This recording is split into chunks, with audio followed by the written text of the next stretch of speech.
இன்னைக்கு நம்ம பக்லாவா எப்படி செய்யறதுன்னு பார்க்க போறோம். யூசுவலா நீங்க ஒரு 1/2 kg பக்லாவா வெளியில போய் வாங்கணும்னா 900 rupees கிட்ட சொல்லுவாங்க. பட் வெறும் 200 rupees இருந்தா நீங்க வீட்லயே சூப்பரா செஞ்சிடலாம்.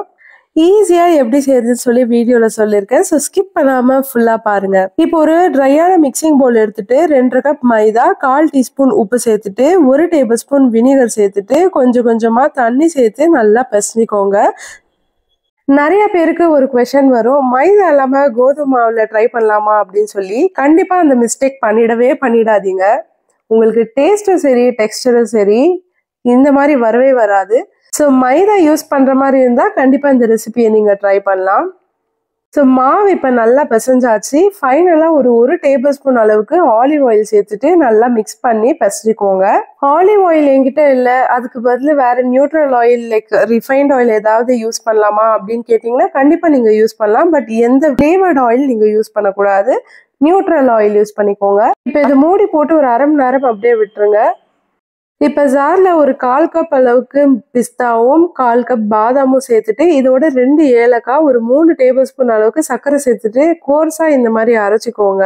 அடுத்து ஒரு 50 கிராம் அளவுக்கு பட்டர் இந்த மாதிரி மெல்ட் பண்ணி வச்சுக்கோங்க. இப்போ கிளீனான கவுண்டர் டாப்ல கொஞ்சமா மைதாவை டஸ்ட் பண்ணிக்கோங்க. பிசைஞ்சு வச்ச மாவும் சேர்த்துட்டு அதுக்கு மேல அகைன் மைதாவை டஸ்ட் பண்ணிட்டு நான் வீடியோல காமிக்கிற மாதிரியே கொஞ்சம் கொஞ்சமா பிசைஞ்சு சேர்த்து இந்த மாதிரி உருட்டிக்கோங்க. இப்போ இது ஒரு 20ல இருந்து 22 பால் வர மாதிரி கட் பண்ணி வச்சுக்கோங்க. ஒரே சைஸ்லயே கட் பண்ணிக்கோங்க.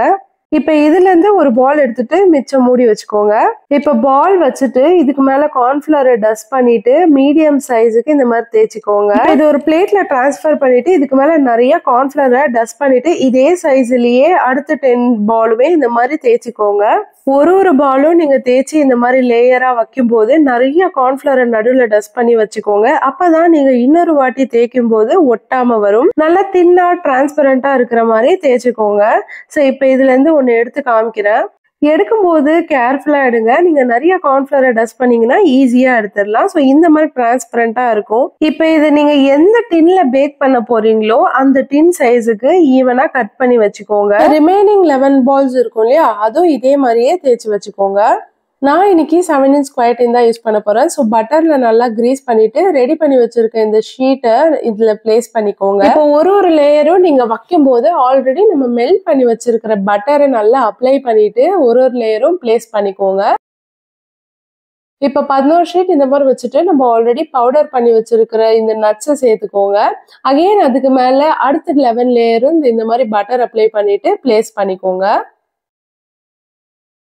ஃபைனலா உங்களுக்கு எந்த ஷேப் வேணுமோ அந்த ஷேப்ல நீங்க கட் பண்ணிக்கலாம். நான் வந்து டயகனல் ஷேப்ல கட் பண்ணிக்கிறேன். இந்த ப்ரிப்பரேஷன்ஸ் போயிட்டு இருக்கும் போது ஓவன் ஆன் பண்ணிட்டு 180 டிகிரி செல்சியஸ்ல 10 minutes ப்ரீஹீட் பண்ணிக்கோங்க.